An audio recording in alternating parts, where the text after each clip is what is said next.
just shortly before you came on, Tom, Nick Sirianni gave a we'll see in terms of A.J. Brown's practice status for Friday. What's going on with him? And what is it, a hamstring? Is that what's going on? What's up with He's been A.J. dealing Brown? with that. Yeah, he's been dealing with that on and off. AJ Brown's a guy who has various soft tissue stuff pop up here and there. He's had a knee that he manages, going back many years as well here.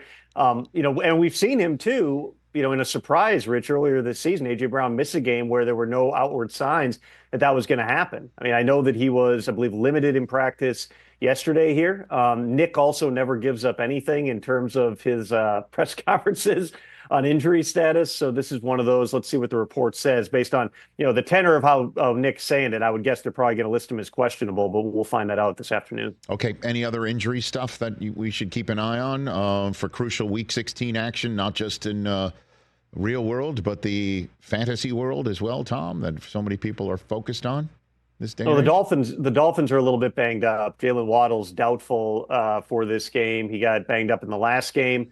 Tyreek obviously has had limited practice time all season. It seems like he's going to be good to go with the wrist injury. Tua is also banged up. He had a hip flexor injury, or a hip pointer rather, in the game on Sunday. His practice time has been limited as well. No signs that Tua is not going to be able to go, but if there's any type of limitations there, that obviously can impact from a fantasy perspective the other things that are going on the field.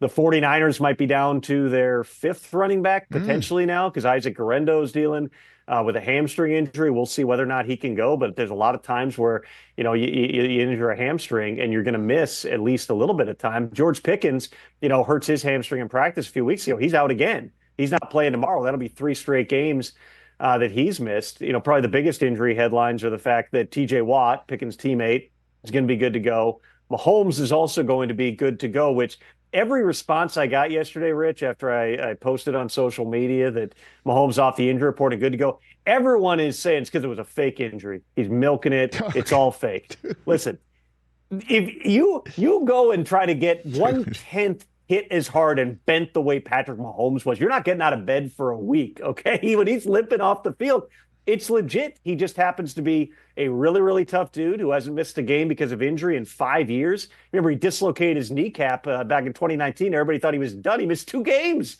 and he came back. He's a rare guy, and I will always reiterate this when it comes to high ankle sprains. And we've seen it with Justin Herbert, who's tweaked that ankle like 3 or 4 times this season, has continued to play. High ankle sprains are an injury you can play with as a quarterback. They are going to heal. You're going to tape them up, but they're going to heal as long as you don't torque that ankle again, and then that'll set you back and you'll be in pain again.